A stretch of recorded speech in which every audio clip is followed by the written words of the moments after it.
Hi, I'm Spencer Christian. On this episode of Tracks Ahead, we'll go into the Sierra Nevada mountains to visit a museum dedicated to the Western Pacific Railroad. We'll see a G-gauge layout that is especially adapted to the harsh Arizona climate. We'll check out a great European collection and layout, and visit a New England tourist destination which started life as a sled dog ranch. From 1910 until 1982, the Western Pacific was one of the West's most popular railroads. Today, the Western Pacific survives only as the small Feather River subdivision of Union Pacific's growing railroad empire. But thanks to the fans of the WP's old glory days, the history of the Grand Railroad remains alive and very well. The Western Pacific attracted fans from all over the world. Its short but diverse route featured everything from urban industrial trackage in the thriving metropolis of the San Francisco Bay Area to the scenic splendors and sleepy mountain communities of California, Nevada, and Utah. Preserved in pictures for sure, but brought back to life in Portola, California. The Western Pacific Railroad Museum is located at this former WP locomotive servicing facility only 50 miles from downtown Reno, Nevada. It's a nearly 40-acre site right next to the Union Pacific's high-density Feather River subdivision main line, and it's in beautiful, scenic country. There's a 16,000 square foot diesel shop and 2.5 miles of trackage. But the stars of the museum have got to be the 36 locomotives and 80 cars of all various types. Some of the best pieces in our collection are the Western Pacific 805A, the only existing California Zephyr passenger unit, the California Zephyr Diner silver plate, which is accurately displayed as it was when it was taken out of service in 1971. We have the 165, which is a Western Pacific steam locomotive, which is being restored to service. Our oldest piece of equipment is a Western Pacific tank car built in 1912. Our newest piece of equipment is a Western Pacific caboose. It was built in 1980, one of the last cabooses built for the Western Pacific. Yes, we have a restored World War II troop sleeper that was used to haul troops back and forth across the country in World War II and also in the Korean War. We have over 130 pieces of freight equipment on the property, a majority of them boxcars. We were lucky enough to save just about every different kind of boxcar that was ever made for the Western Pacific. We have a few prototype boxcars that were the first of their kind in the United States. One of them was made for the Western Pacific, who had compartmentalization, which meant that the freight was locked in each end of the car so that it was not damaged in transport. We have one of the first roller-bearing gondolas ever made. It was made specifically for the Western Pacific and coil steel service. And if you want to see some real power up close, check out this impressive rotary snowplow. I can turn it around and make it go the other way for you. This is the control that controls the blade. Slow it down. Nice and easy. Unlike many other museums, visitors here soon discover that this is a hands-on facility where they are encouraged to climb up in the cabs of locomotives, sit in the engineers' seats, and browse through the many cabooses and passenger cars that are on display. And it's one of the few places in the world where you can actually rent and operate a real diesel locomotive.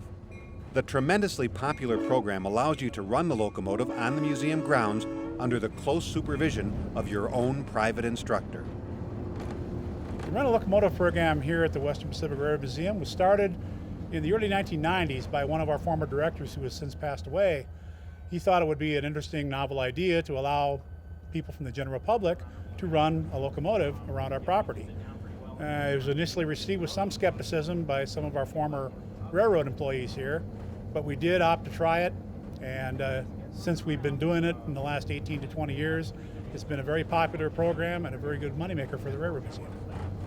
In this program, people learn how to run a locomotive, basically. They learn how the brakes and the power of the locomotive operate, and they get a good feel for the size and the weight and the momentum a locomotive can generate. The standard rental locomotive session lasts for 1 hour. We provide a qualified instructor that goes with the people on the locomotive to show them how to run the locomotive and be there, as a safety factor. And the people get to go around our balloon track here, which is a 1 mile long turning loop. and they typically get to make about 6 passes on the turning loop during the course of a 1-hour session. Portola is a small mountain town nestled 4,500 feet up against towering evergreens and fresh mountain streams and lakes, and is certainly one of Northern California's most spectacular playgrounds. The museum fits in so naturally in this California environment that it is not at all surprising the community of Portola each year celebrates its rich history as a railroad town. The museum is the centerpiece attraction of the 4-day Portola Railroad Days Festival. Railroad history is important to the region because it brought travel through the railroad instead of by stagecoach or by horseback up the canyon and over Donner Pass. So it connected the east to the west coast. The museum benefits the town of Portola by bringing people into the area from all over. It's an attraction, working museum where people can actually get on board and drive a locomotive and explore the other cars that are there. They also come into Portola. They've never seen the place before. So they see businesses that are unique in this area. Railroad Days is really a community festival. It started some 28 years ago. Some of the people that started it, like Norm Holmes, are still here and with us.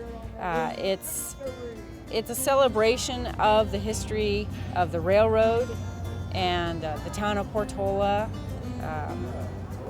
It's a big party, really. And so we try to go all out and put out the red carpet for visitors, and we try to bring in attractions that are railroad related.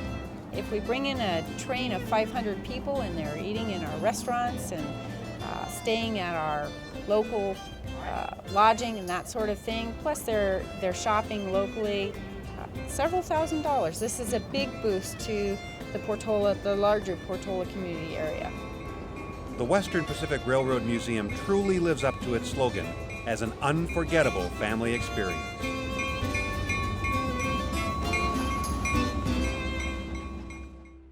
In addition to Railroad Days, you can check out area arts and crafts festivals and the Frank Lloyd Wright-inspired Nakoma Golf Resort in nearby Clio.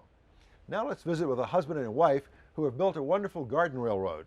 It's a family affair that uses found objects from around Arizona to set the stage. For first-time visitors to Whiskey Flats, it's hard to decide what to look at first, but oh so easy to fall in love with this enchanting garden railroad and its conductor and engineer. The conductor is Barbara Miller, and she's in charge of the plants and the buildings and the people. The engineer is my husband Cal, and he's the one who designed the track, and he chose which engines and cars that he would want to use for this whole layout. You may think that a layout this grand and detailed is the result of a lifelong effort, but you'd be wrong. It wasn't until my 50th birthday that our oldest daughter brought home a G-gauge train starter set, and I didn't know that scale even existed, and I thought, you know, this is something I can put outdoors, and that kind of started it. The bug had bitten Cal, and so as every layout begins, the design phase commenced. Cal has a master's degree in engineering, so the first thing he did is pull out his drafting board and tools and started designing. I played around and designed it for about 3 years before I actually started construction, and it took me 5 years to actually do the first phase. And so we're looking at approximately 19 years now to this point in time. The construction of Whiskey Flats took lots of weekends throughout many years. It also took lots of materials, all natural resources that Cal and Barbara found themselves. Many of their excursions progressed from hiking to hauling. The base of the railroad is up to approximately 150,000 pounds of crushed granite that the entire railroad is laid on. The surface of the railroad is a crushed Yavapai coral, which gives it the pinkish color. We have everything in here from petrified wood to copper ore. There's different types of siskiyou rock, and then there's all different types of other rocks throughout the railroad. My favorite things are the natural tunnels we found. There was no carvings done. The openings you see in all the tunnels are all naturally made. For people who were not even into gardening their plants, that aspect has been a real exercise in trial and error. If you look at the G-gauge train layouts in Southern California, and there's all this lush greenery, but the upkeep is very difficult, and particularly here in Arizona with the hot summer months. So that's why we have slowly been turning it over more and more to desert. Why fight it, right? Barbara even put in the ultimate icon, a desert graveyard. They have many wonderful, whimsical details, but Whiskey Flats is also home to some real Arizona history. These ore carts are original carts that were used in the mines in Superior, Arizona. The tracks that the ore carts are actually sitting on come from Senator Mine that has been abandoned, and we retrieved these rails, and then Cal got the ore carts to sit on them. The ore carts look old because they are. But Cal did have another reason for going with the 1950s and 60s desert look. The sun out here is very intense, and particularly in the summertime, it does age the items that are in the layout. When they're put out, they look brand new, and after a couple years, they look like they've been here for 15 years. But they don't leave all of their things at the mercy of the elements. The carnival with the rides and the people do come in because they're small, and the rides actually work, so we can't leave them out. The engines and all his rolling stock does come in. Cal's trains are well taken care of indeed. 80% of the trains that Cal has are LGB. 90% of those he feels he couldn't replace even if he wanted to. When I started the railroad in 1990 and designing it, LGB was about the only manufacturer available in this country for these products. And so I naturally started with that. All of the track is LGB, the rolling stock is LGB, and I do use some USA equipment as well, which does seem to be compatible. Outdoor layouts tend to be a challenge when it comes to the electrical systems. I found that a lot of people in the model railroading of G-scale trains use quite a few electrical contacts around the perimeter, along the length of the track for continuity by using quality electrical contacts between the sections of track, using a conductivity paste, and properly securing the track sections together. I have had no problems in 19 years with continuity from one end of the loop to the other. Whiskey Flats is a unique garden railroad with a memorable name, but it wasn't named for the reason you think. I'm sure many people think it's named after the Jack Daniels whiskey, but it really is named after an Airedale that we had, and whiskey used to run through this railroad, and it would drive Cal up the wall. And at one time we had a little fence up to protect it, but then he would just jump over the fence and still run through the train garden. So the whole area is named for him. A wonderful tribute to a wonderful pet, the Whiskey Flats Railroad. A wonderful pet indeed. The dictionary defines elegant as something that's tastefully fine or luxurious in style and design. With that said, we'll head to Louisville, Kentucky to check out a layout that is historic, European, and absolutely elegant. But before we go, let's stop in the northeastern U.S. You've heard of the Wolfman. Most say that he is a mythical creature, but the Wolfman comes to life in central New Hampshire. Now you see, Wolfman's been chasing this train for years now, but we just recently found out why. Wolfman's actually a miner, and he believes that he's found a rare and very precious sort of ore right here at Clark's Trading Post. It's called unobtainium. Now Wolfman's afraid that with all the people we haul past his mine each and every day of the summer, that someday someone's gonna jump his claim. Meet the Wolfman. He's a central attraction at the White Mountain Central Railroad. The railroad is a part of Clark's Trading Post in Lincoln, New Hampshire, a family destination since 1928. Well, back in 1928, Ed and Florence Clark settled here, and they started Ed Clark's Eskimo Sled Dog Ranch. They raced Eskimo sled dogs, they trained them, they breeded them. And along the line, they came with bears. We have trained black bears, And with every year passing, our attraction grew and grew as a family attraction, summer tourist attraction. Amusement is what the White Mountain Central's all about, and always has been. This is not a refurbished rail line that used to serve industry. Its only purpose has been fun. In 1958, the White Mountain Central Railroad started. My father-in-law, Ed Clark, decided that he wanted to have a greener pasture for these iron horses. So they were, all of them, getting ready to get scrapped. He decided that he wanted to bring them here, restore them, operate them, run them, and basically that's how the railroad got started. The line has an example of a rare type of logging locomotive, one of only a few still operating. Retubed and restored, it's a gleaming example of early 20th century technology. This type of engine is known as a climax geared locomotive. It was built in 1920 in Corey, Pennsylvania. And it was bought brand new by the Beebe River Lumber Company down here in Campton. They used it for a number of years, and then it came up here to Lincoln on the East Branch and Lincoln Railroad, where they also used it for a number of years.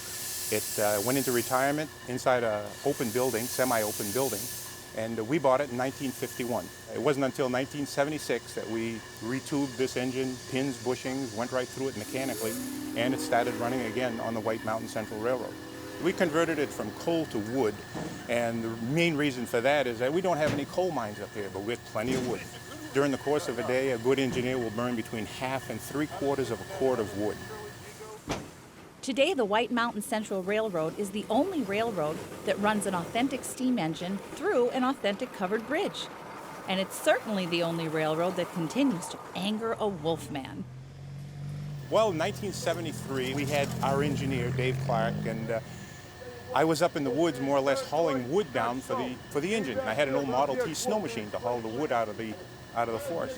And on one of the train rides, I saw all these kids looking, and they were all interested in the old rig, and I was pretty scruffy looking back then. And so I figured, well, on the next trip, I'll just hide in the woods, and when the train comes out, I'll attack it. And I had an eye patch, which I put on. I was, as I said, scruffy, and I chased the train. Much to the consternation of the engineer, Dave Clark thought I'd gone over the edge. But after he saw the look on the people and everybody asking questions, he thought, what a great idea. Being the wolfman isn't all about scaring people or defending the land. Not anybody can do this job. And I'm sure wolfmen of the past would vouch for it. You know, they say that. You have to have a degree of reading people, you know, when to do what and how to act. And to do this, you know, you're carrying on a tradition here. You're making memories for thousands and thousands of people. Every day you're making memories.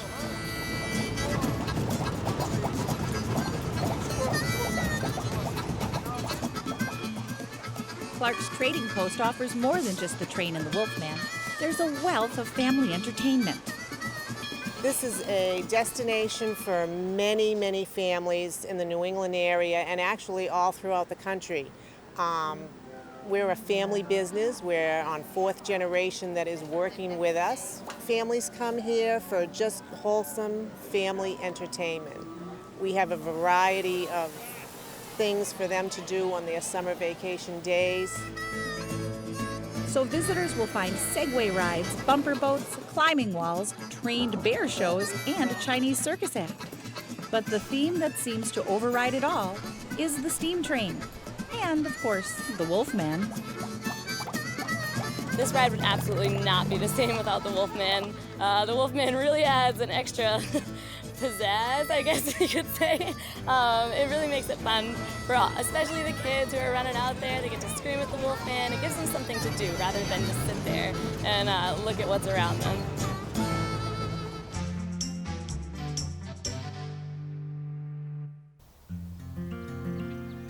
The Bluegrass of Kentucky is a long, long way from pre-war Germany, but it is here where you will find an impressive tribute to the beauty, art, and skill of German model makers from the turn of the century, the 19th century. In the more than 30 years he's been modeling trains, Paul Carlisle has probably put together a dozen layouts. But this has got to be the piece de resistance of his modeling career. Or should we say, die besten der besten, the best of the best. Paul didn't set out to collect German trains.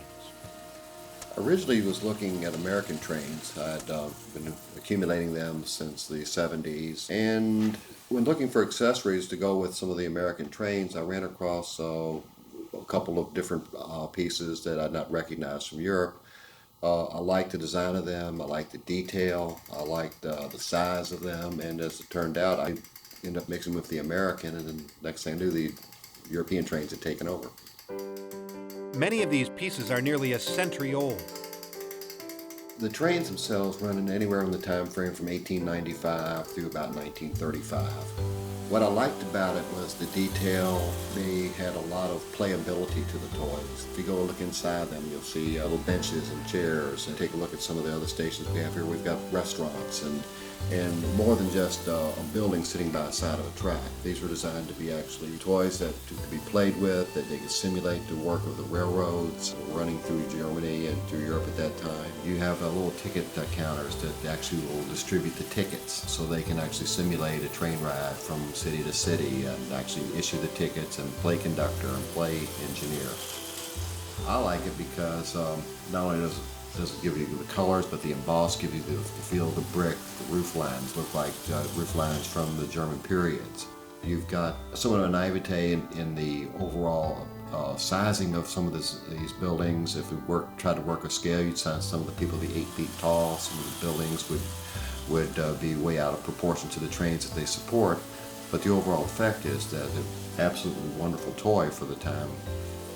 The most notable piece would be the big central station that Marklin made in the mid-20s, which is known in the toy collecting world as the Leipzig station. It's a huge accessory and has a lot of playability. It can be arranged a lot of different ways. In addition to that, we have the big Stuttgart station, which was put out around 1930, which is nearly 4 feet in length, that has a tall tower, clock tower, and if you take a look at pictures of the railroad station in Stuttgart today, you can easily recognize it as a pretty realistic representation of that time period.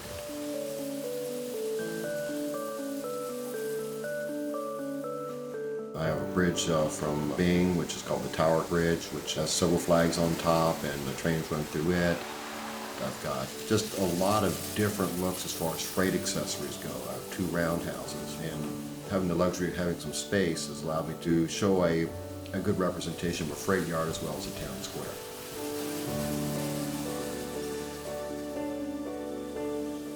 This beautiful layout is rich and elegant, from the cherry wood top to the brass finials and fine decorative chains. There are more than 40 stations, cranes, bridges, and other structures. The trains are all express as they run from town to town. Paul calls his layout the Intercontinental Express, or ICON for short. ICON is basically an abbreviation for the Intercontinental Express. They go from continent to continent, which of course real railroads won't do, but the express takes them from city to city, which is traditional in the European railroading. If you abbreviate it down to ICON, it also has a secondary meaning, which if you take a look at the manufacturers involved here during that time period, Marklin, Bing, Corette, these were the icons of the time period. Paul collects what he likes. I like the feel of the period. I like the overall look of the train. Some of the pieces, you'll see some rust. Some of the people, you'll see some faded paint. Others are going to be brightly painted, and I'm not really concerned about all that. It's the overall effect that really excites me, and watching the trains go by and seeing the glow of the lights, the rattle of the trains. It is overall fun experience for me. It might look like this layout is done, but as any modeler knows, it's never really complete. It kind of depends on what Paul might find next. Like any collector, the collection will never be finished. It'll keep evolving as long as I keep collecting, and that's part of the fun of it too, because it never really gets stale at that time. And it never gets stale for anyone who loves trains and collecting. That's all for this episode. Please join us for the next Tracks Ahead. Tracks Ahead